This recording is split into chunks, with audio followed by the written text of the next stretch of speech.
Moving over to Ghana now. Thomas Partey, is having issues with the documentation, and he was not allowed into Canada. He actually missed the first game, and there's a possibility that he might not be available for their next game, or maybe he might be available. They are trying to sort out the issue at the moment. How important is Thomas Partey miss for Ghana? That's number one. Number two, also remember he has controversy around him during his time in England as regards sexual allegation and the rest of that.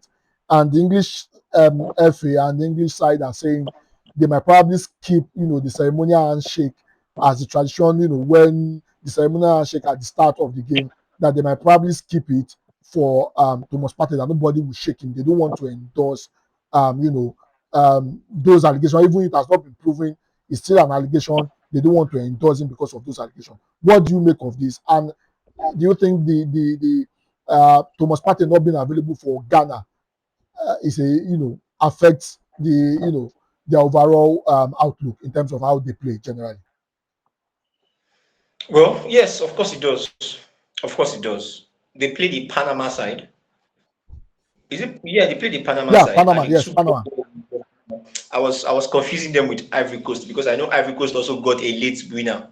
So, they play the Panama side. And if you ask me, again, of course, there is no disrespect to any team. My own country did not even make it to the World Cup. So, who am I to disrespect any country, right? If your team or if your country is in the World Cup, your team is good. That is the long and short of it. If your team is in the World Cup, your team is good. So, but when we talk about football, you will pick a Ghanaian side over Panama. That is the truth. And a Ghanaian side that has the like of Antoine Semenyo up front, a Frank Kessie in the midfield, a Jordan Ayew, what are we talking about? What exactly are we talking about? So, of course, Thomas Partey is pivotal to that team. He's their captain. He's central to that team. He brings what no other person brings to that team. The calmness that he brings to the team, the way he's able to progress the ball. Thomas Partey has a very good vision. His passes up front is very good. He has a way of passing the ball that makes you think, oh wow, what a beautiful player. I'm not saying that what's it called now? The other players cannot do it. I'm mixing them up. Kessie is for Cote d'Ivoire. Apologies. Cote d'Ivoire, yeah. Now, I'm not saying that they do not have a good midfield, but I'm saying that you can tell that Thomas Partey adds a difference to that team. You can tell. Because how in heaven's name did you have to leave it late against a Panama side? How?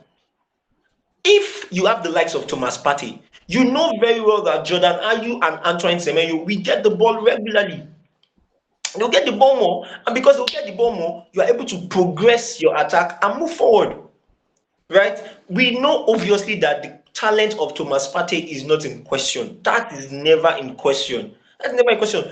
Apart from that, he also scored goals for the national team. That's true. Was he not the one that eliminated Nigeria from the qualifications? He was the one. He gets important goals for the team as well. So he obviously is crucial to that team. He is very, very central to what exactly it is that is their goal for this particular tournament. And in the second part of not shaking hands with him or something, and they do not, and their reason for that is not wanting to endorse the allegations. You are already endorsing the allegations by not shaking hands with him. That is the truth. How do you mean?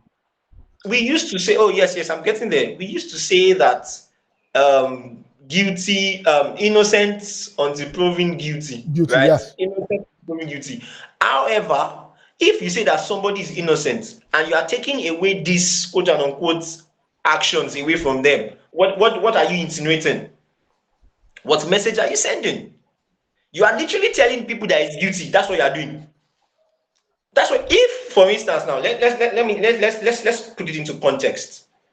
A newcomer that has never watched football before comes up and starts watching the match of Ghana, and then in that match, every other person is being shaken, and then Thomas Partey just walks past and nobody's shaking hands with him. What would that person think? No, it's the truth. What would that person think? And Thomas Partey is black, England is white. Exactly. Do you understand? That you now, you that you're now a football lover, you understand what is going on. You now try to explain it and say, oh, it's because he has rape allegations or not. Is he guilty? That's the first question you ask. Did he do it? We have not proven that this guy is guilty. You're already taking away the quote and unquote, I don't want to say privileges, but you're already taking away the rights or normal actions that would come with all of their person. So you say you do not want to endorse his the rape allegations. That's fine. Then wait until he is proven guilty before you begin to take away any of all of those. That's exactly what they did with Benjamin Mendy. That's the way that guy's career has just gone down the drain. You did not prove anything. You stripped him of all of the benefits and whatever that is supposed to come with his person. And now they are doing the same thing with Partey. It might be true, but it might also not be true. That's very true. Let the court prove that he has the rape allegations or the sexual assault allegations indeed, and then let the right punishment be meted out to him.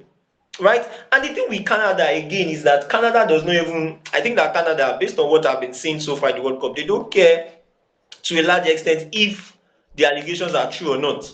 They are doing the same thing with Cote d'Ivoire's, I forgot his guy name, YE or something. He had a match, he had an allegation of a match fixing in his last match in the league, and he actually got a yellow card in that particular match, and he has been accused of match fixing and and whatnot, and now they are saying that he's not going to play the next match in the World Cup. So, but I just think that maybe, just maybe, they are trying as much as possible to move in the right direction. Of course, I believe they are trying to move in the right direction, but I just think that that might be extreme. That might be extreme. You are literally ostracizing or excommunicating the player from the other players based on something that might not be true. So what happens? Let me play devil's advocate here. Okay, It's that's not the fine. first time we are seeing the English football exactly do this. Remember the case of the guy that played for Manchester United, Greenwood. The lady Mason came Greenwood. out and made an allegation. The same lady has children for Greenwood. Now, it couldn't be proven in court, and he was banished from Manchester United, banished from the English side. Nobody would, would attend to him. You mentioned the case of Benjamin Mendy.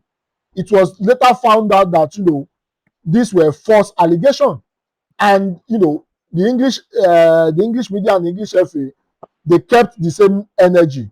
If you have this surrounding your name, we will not give you a platform. And the reason why they are doing that is this, and correct me if I'm wrong, probably maybe the reason why they are doing that is this: they don't want a situation whereby they will give you a platform to continue to succeed, and when you get to court, it will be proven that you are guilty. I'm trying to play a devil's advocate. I don't know if you see it from that angle. That's one. Number two, don't you think it's strange, out of the 26-man squad and all the other officials, it's only Thomas Partey that's having documentation issue? Don't you think is strange? Or do you think Canada is trying to be funny here? They don't want him in the country. Well, when you mention the cases that you brought up, for instance, now that the cases themselves prove themselves. Now let's break it down.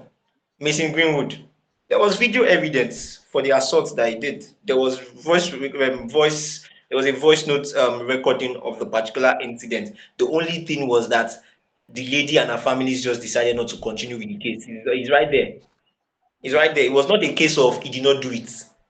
It was not a case of there was no evidence, right?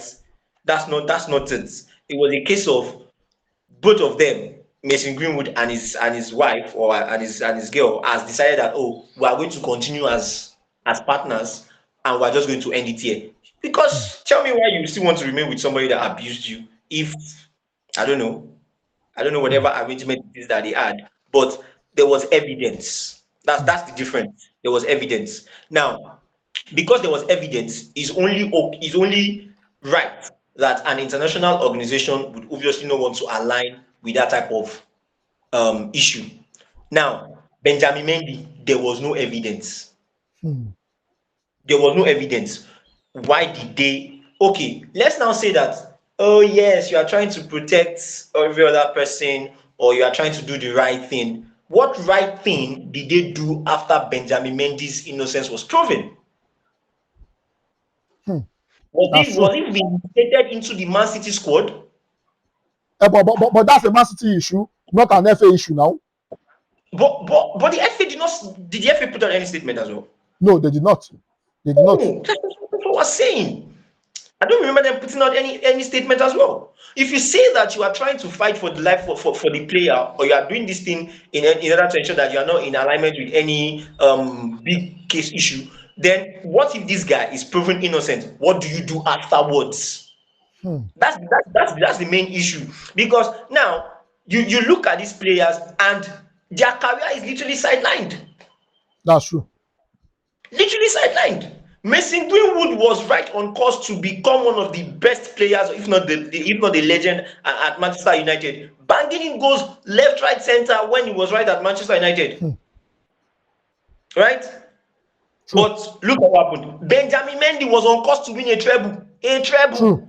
True. How many players have ever won a treble in their lives, in their whole career? He was right there, right on course to win a treble.